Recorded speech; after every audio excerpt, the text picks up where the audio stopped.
birthday to you! Okay! Yay! Nung nakaraan nga mga binag-birthday ang tatay ko, kaya lang hindi na talaga ako nakapag-upload mga bi dahil sa sobrang busy nga ng mga nagdaang araw. Itong araw nga na to mga bi, ang aga pa nga lang nasa lansangan na kami ni Mother Earth. Nabot na nga kami ng 2 PM sa pag-aasikaso mga bino, nakauwi kami, kaya ayan dumaretso na ako sa pagbili ng mga kailangan ko para sa birthday ni tatay. Bumili nga lang ako ng cake sa Marcaida mga bi, pagkatapos na dumaretso na kami ni Mother Earth sa palengke para bumili ng fried chicken kasi ayun nga ang lulutuin ko, tapos ibang sangka para sa pasta. Tapos ko mga bi, pagpasensyahan nyo na din yung pagmumukha ko kasi paano ba naman, wala na din akong oras sa pag-aayos. Dating naman namin sa bahay mga bi, binuksan ko na ngayon in-order ko sa TikTok news ko mga bi, napakatagal na nito, ngayon ko lang binuksan sa sobrang busy nga. Super excited na nga akong gamitin to mga bi, kaya ayan, hinugasan ko na at ginamit ko na nga din, gawa ng non-stick nga daw ito at talaga namang kahit hindi ka gumamit ang oil ay hindi didikit. Wow. Uy, in fairness mga bi, napakaganda niyang gamitin, hindi talaga siya dumidikit at talaga namang legit, kahit napakamura nito talaga namang mapapamura ka sa sobrang ganda. Iirita nga ako mga bi pag nagluluto ako ng ham at bacon sa aming kawali kasi nga nagdidikitan, pero dito mga bi, tingnan nyo naman. Meaning nyo mga bi, napakamamahal lang ganitong klase ng kawali sa mall, pero sa TikTok nabili ko lang siya ng less than 200. Sana pala dalawa na yung binili ko, patay ako kay pare nyo Jeff.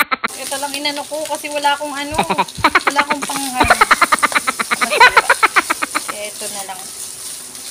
Diba parang siya nga lang ayun ang ginamit, pero gumamit din ng spatula, sira ang non-stick. Kaya na nga mga bihayaan nyo na, nagluto na ako ng para sa aking pasta, magluluto nga tayo ng carbonara, at iyan, naglalagay nga din ako dyan ng century tuna na spicy. Subukan nyo din minsan lagyan ng century tuna na maanghang yung mga carbonara nyo mga bi para may konting kick. Itong luto talaga na carbonara yung bet na bet ko mga bi, pero sa susunod may itatry pa akong isa at malaman kung masarap din. Katapos ko naman magluto ng carbonara mga bi on the same pot, uy English yun, ay dun na din ako nagluto ng fried chicken. Naman mga bi, hinugasan na muna natin yung kawali at ayan nga, ang ganda na pagkakaluto sa ating chicken. Pag ito nga yung ginamit mong kawali mga bi, kahit sobrang pagod ka na, gaganahan at gaganahan ka pa rin talaga sa pagluluto. Kita nyo yan mga bi, naksyota, ang galing, ang ganda no. Totoo lang mga bi, nagpapasaya sa akin ngayon mga gamit sa bahay, lalo na kung ganito ka-quality. Ayan na nga, tapos na tayo sa pagluluto mga bi, sa wakas makakakain na din tayo. Wala nga ng tatay ko mga bi ay wala siyang handa kasi tinanong siya ng kapatid kong bunso kung may handa siya, ang sagot naman ng tatay ko ay wala daw. Kahit nga medyo kapos mga bi ay talaga namang hinandaan at pinilit namin magkapatid na mapagluto ang tatay kahit simple lang dahil isang beses lang naman mag-birthday sa isang taon. Mga busy daddy kasi yung tipo ng tao na kahit kapos na talaga namang pinaghahandaan niya yung mga birthday ng aking mga kapatid. Sabi din naman niya mga bi ay okay lang kahit wala siyang handa, basta ang importante ay may makaalala sa kanya. Ay nako, hindi naman din namin yan matitiis. Hindi lang talaga yung ganap niya sa birthday niya mga bi at talaga namang pinagkasya ko lang ang budget kasi balak talaga namin bigyan siya ng kaunting cash para pampuhunan. Tuwa nga din ako mga bi kasi si daddy yung tao na talaga namang kahit anong ibigay mo, kahit anong iabot mo talaga namang wala kang maririnig kahit anong reklamo. Katuwa din talaga yung mga ganitong klase na magulang mga bi, yun sobrang kontento sa kung anong kaya mong ibigay. Sobrang thankful din ako kay God mga bi kasi kahit kapos kami at kahit simple lang ay nakakapag-celebrate pa rin kami ng mga ganitong klaseng birthday. Ayun lang muna for today's video. Maraming salamat po sa panonood. Until next vlog. God bless.